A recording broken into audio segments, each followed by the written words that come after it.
बिस्मिल्लाहिर्रहमानिर्रहीम। अस्सलामुअलैकुम। आप देख रहे हैं 1/1 न्यूज़ HD। खबर शामिल करते हैं। चूनिया सीवरेज का पानी सरकारी स्कूल में दाखिल, असातिज़ा और बच्चे बीमारी में मुब्तला। स्कूल में बच्चों की हाज़िरी और दाखिला मुतासिर। असातिज़ा और इलाका मकीनों का मुतालबा कि कमिश्नर लाहौर, DC कसूर, असिस्टेंट कमिश्नर चूनिया फौरी नोटिस लें और सीवरेज का पानी निकालने के लिए मौसर इक़दामात करवाएँ।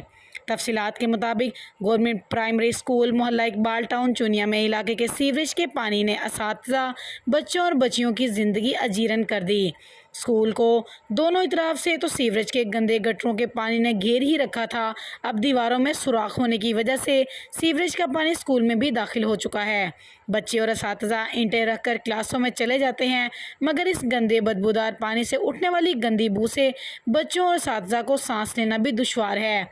स्कूल असातिज़ा ज़हीर अब्बास, राना शकील, कमर मुबीन, इलाका मकीना रफ़ीक, नासिर, सुफियान, शुबान ने मीडिया को बताया कि सीवरेज का पानी खड़ा होने के बायस मच्छरों की अफजाइश नस्ल तेज़ी से बढ़ रही है।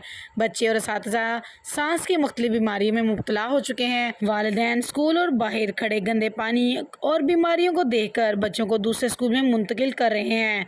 जो बच्चे ज़ेर तालीम हैं वो भी बीमारी में मुब्तला होने के खौफ से स्कूल कम आते हैं। मज़ीद दाखिले भी बंद हैं। असातिज़ा इकराम और इलाका मकीनों ने कमिश्नर लाहौर, DC कसूर, फ़याज़ मोहल और असिस्टेंट कमिश्नर खुर्रम हमीद से मुतालबा किया कि फ़ौरी तौर पर मुस्तकिल बुनियादों पर सीवरेज का पानी निकालने के अहकामात जारी किए जाएँ, ताकि बच्चे और बच्चियाँ अच्छे माहौल में तालीम के ज़ेवर से आरास्ता हो सकें। मज़ीद ऐसी खबरों से बाखबर रहने के लिए देखते रहिएगा हमारा चैनल 1/1 न्यूज़ HD। ताज़ा तरीन अपलोड्स की नोटिफिकेशन हासिल करने के लिए हमारे चैनल को सब्सक्राइब करें और साथ में दिए गए घंटी के निशान को दबाना ना भूलें।